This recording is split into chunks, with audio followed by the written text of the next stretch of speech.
Palais.com.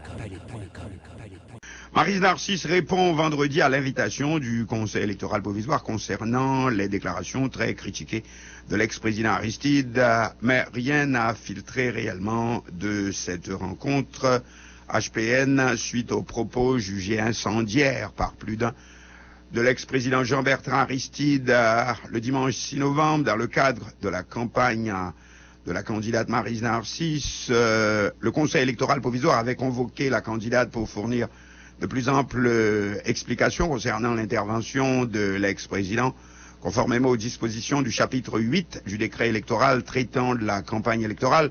Le Conseil électoral provisoire CEP vous invite à vous présenter en son local à Pétionville, 72 rue Stéphane Archer à la date du 11 novembre à 3h PM, en vue de faire la lumière sur certaines déclarations faites au cours de votre campagne électorale. Durant ces derniers jours, notamment au village de la Renaissance, dit la lettre d'invitation du CEP à Madame Maryse Narcisse, agence haïtienne de presse HP. Maryse Narcisse appelée à s'expliquer sur des déclarations de l'ex-président Aristide. La candidate à la présidence de Famille-Lavalas, Maryse Narcisse, a été invitée vendredi par le Conseil électoral provisoire pour faire le point sur des déclarations faites lors d'un rassemblement électoral le dimanche 6 novembre au village de la Renaissance, un quartier populaire de la capitale. Le CEP n'a pas donné de détails, mais il a pris cette décision, poursuit AHP, suite à un tollé entretenu par des secteurs réputés hostiles à Famille-Lavalas après des déclarations faites par l'ancien président Aristide lors de ce rassemblement. L'ancien chef de l'État avait à l'occasion mis en garde contre un plan visant, nous citons, à détourner le vote de la majorité. Il avait également fait savoir que le renoncement aux coups d'État électoraux et l'organisation d'élections libres et honnêtes étaient la seule façon d'éviter le déchoucage, la violence et l'instabilité, écrit AHP. Plusieurs cadres et militants de Famille-Lavalas estiment que la décision de convoquer la candidate Maryse Narcisse est la preuve que certaines personnalités devenues membres du CEP sont toujours hostiles à Famille-Lavalas et que l'organisme électoral applique une politique de 2 poids et 2 mesures, commente AHP. Ils en veulent pour preuve le silence observé par le CEP lors des attaques perpétrées contre des rassemblements de l'organisation politique. Le candidat au Sénat Louis-Gérald Gilles a cité entre autres la fusillade contre le véhicule de l'ancien sénateur Lavalas Yvon Feuillet le 19 septembre lors de l'arrivée de la caravane de Maryse Narcisse à Trou du Nord-Nord-Est.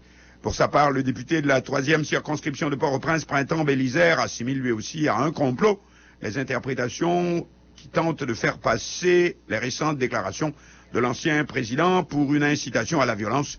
Il dénonce du coup un plan visant à empêcher l'arrivée au pouvoir de Maryse Narcisse qui draine, a-t-il dit, d'importantes foules partout où sa caravane passe avec à bord l'ancien président Aristide. Notre collaborateur Maxi Ezekiel était vendredi à Pétionville lors de la comparution, si l'on peut dire, de la candidate de Famille-Lavalas, accompagnée de l'ex-président Aristide au Conseil électoral provisoire.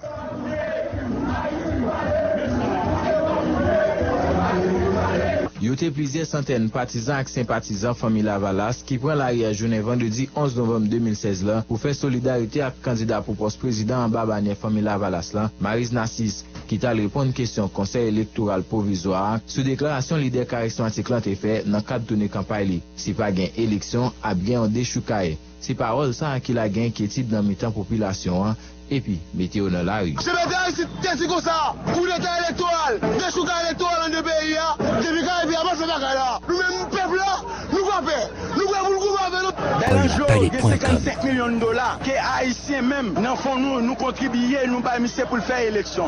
Nous disons à partir de 20 novembre, depuis l'élection pas faite en dans pays nous-mêmes KEP ça, nous pas reconnaître ni encore. C'est ça que fait nous dit nous-mêmes déchoucaille. Délégation qui a accompagné population dans la rue Port-au-Prince, député Printemps-Bélisère, candidat en Babanier, parti Famille-Lavalas, sénateur Louis-Gérald Gilles, voyez j'étais bien loin, ça qui t'a fait quoi, déclaration en gain violence de elle, mais plutôt c'est porter une attention et puis demander pour votre peuple à respecter. Et suite à constabilisation Jean-Bertrand Aristide fait, côté qu'elle était là son mise en garde, bah les gens qui ont responsabilité pour organiser l'élection dans le pays par rapport à la revendication des peuple haïtien, c'est peuple haïtien qui dit ça ou bien élection fait des choucas électorales. Et nous, le laboratoire coup d'État, ils ont transformé la déclaration de M. Jean-Bertrand Aristide pour faire capital politique par eux, contre le peuple haïtien. Donc, dans ce sens, nous remercions M. Jean-Bertrand Aristide qui permet nous de couvrir coup d'État et le peuple a mobilisé, convoqué Dr. Maryse, là, convoqué maman, convoqué papa, Là, on va convoquer papa, on va convoquer petit yo, et futur président de pays, Dr. Maris Nassis. Son discours de prévention, son discours qui était coupé avec nous pas pour pays, qui te permet que nous te fait déchoucage électoral le 22 janvier. Nous prêts pour nous refaire l'autre 22 janvier, si nous comprenons, il y a passé droit peuple ça en bas pied. C'est ça, l'essence du discours. Sorti Delma 18, passé Delma 75, parcours en pas de changer. Jou krivé Pétionville, dans local KEPA, là, yon barricade déjà monté, dans espace là, yon sécurité qui pas petit. Entré dans la cour, en pile machine, officiel toute qualité, parking, avec plusieurs moun qui campé, croisé bras à suivre, qui j'en situation a déroulé. Là, nous rencontrons avec sénateur Jean-Baptiste Bien-Aimé, continue à demander élection crédible, honnête et démocratique. Ça qui est important, c'est que le peuple haïtien dit que faut gagner l'élection.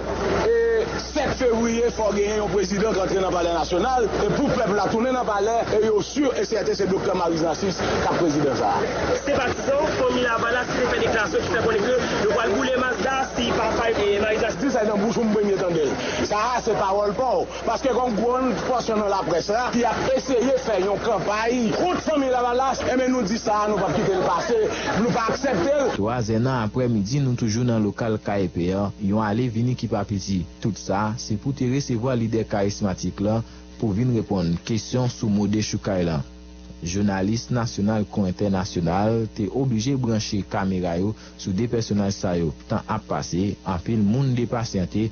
5 ans après-midi, ex-président Aristide en bayon costume noir accompagné madame Nassis a expliqué ça qui était sorti dans réunion et puis rassuré pour l'élection 20 novembre.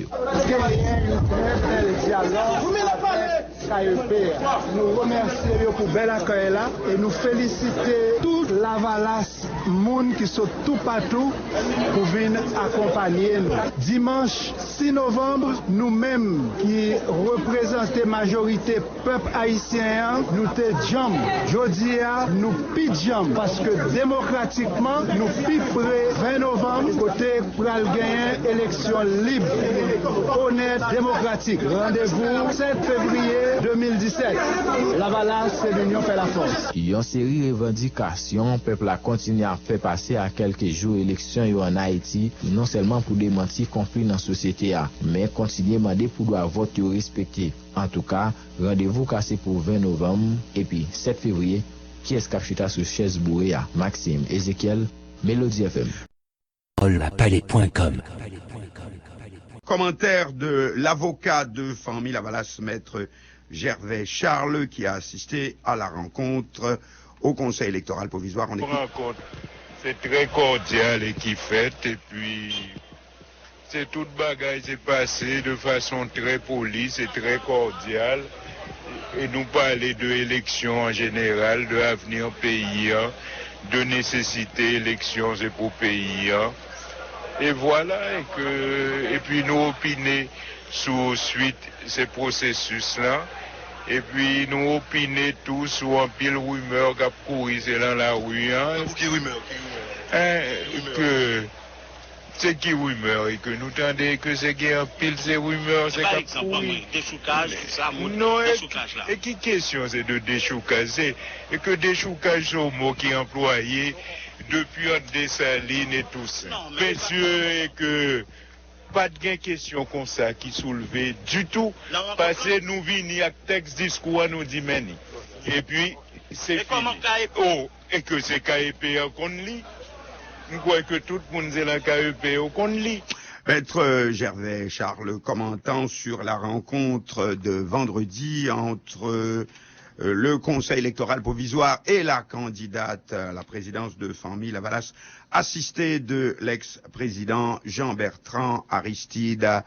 Le vendredi 11 novembre, le président de la République, Jocelyn Privert, accompagné du chef du gouvernement, M. Henneck Jean-Charles, a tenu au Palais national une rencontre avec les principaux partenaires nationaux et internationaux directement impliqués dans l'organisation des élections du dimanche 20 novembre prochain. Cette rencontre a une nouvelle fois porté sur les états d'avancement des travaux de réhabilitation des centres de vote endommagés par l'ouragan Mathieu, l'aménagement des tronçons de route menant à ces centres de vote, les dispositions à prendre pour la réussite du processus électoral en général et le bon déroulement du scrutin du 20 novembre en particulier, telles que les questions de sécurité.